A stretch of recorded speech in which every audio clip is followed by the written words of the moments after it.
President Trump is imposing sanctions on two major Russian oil companies, and Israel and Hamas continue to exchange dozens of bodies as part of the ceasefire agreement in Gaza. A warning: the following report contains graphic descriptions. Good morning, I'm Corva Coleman from NPR News, and here are today's top stories.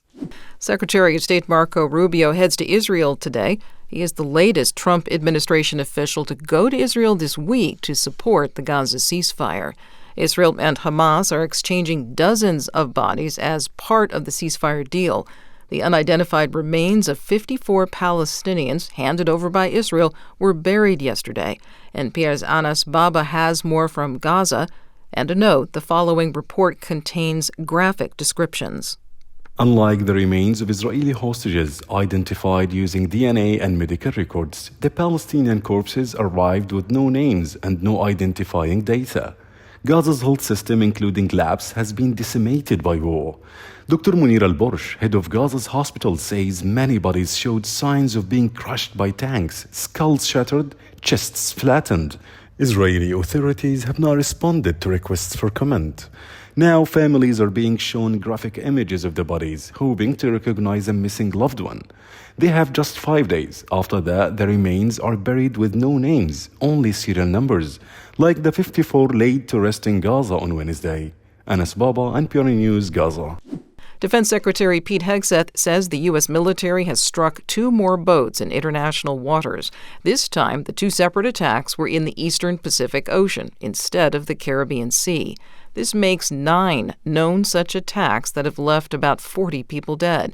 President Trump insists they were all involved in drug trafficking, but he's never provided any evidence. NPR's Sage Miller has more. Trump believes the strikes are necessary because they're preventing drugs from entering the U.S. Every one of those boats that gets knocked out is saving 25,000 American lives, not to mention the torn up families all over the country. Drug policy experts say those numbers are overstated, given overall drug death stats in the U.S. The administration has not shared any details regarding evidence used to target the boats or what was on board. Trump argued the U.S. is allowed to carry out the attacks because they're happening on international waters. Sage Miller, NPR News. President Trump is imposing sanctions on two major Russian oil companies. NPR's Mara Eliason reports this is the first time this term Trump has acted against Russia instead of making a threat. At a meeting with the Secretary General of NATO, Trump said the new sanctions on Russia were tremendous and that he hoped they would help settle the war with Ukraine. But in a move that will disappoint the Ukrainian government, Trump also ruled out sending that country long-range Tomahawk missiles. It'll take a minimum of 6 months, usually a year, to learn how to use them. They're highly complex. So the only way a Tomahawk is going to be shot is if we shot it, and we're not going to do that. Ukraine has been lobbying the White House to provide Tomahawks, but Trump seems to have closed that door for good. Mara Eliason, NPR News, the White House.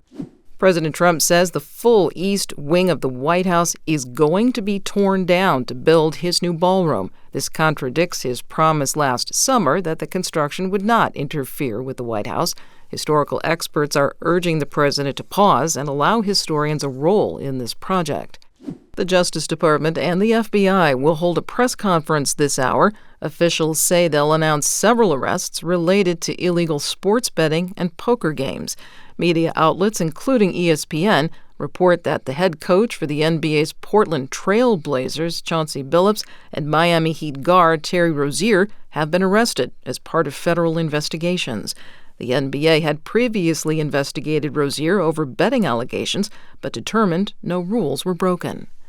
NFL Commissioner Roger Goodell says the league is keeping Bad Bunny as the Super Bowl halftime performer. He's one of the leading and most popular entertainers in the world. That's what we try to achieve. It's an important stage for us. Conservative activists have criticized the American star from Puerto Rico who performs in Spanish. Goodell says the NFL always gets criticism for its choice of Super Bowl artists. He says it's hard to avoid when hundreds of millions of people are watching. This is the 23rd day of the federal government shutdown. Several states are warning the shutdown means that millions of Americans across the country are going to lose food assistance.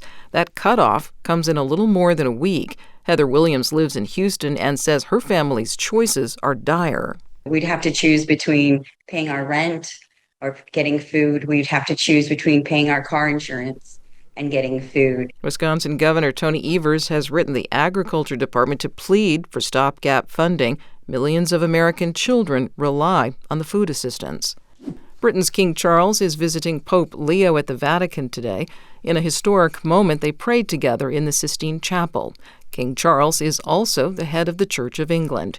It is the first time in modern history the head of the Anglican Church and the head of the Roman Catholic Church have publicly prayed together. One of the country's leading dancers has taken her final bow with the American Ballet Theater.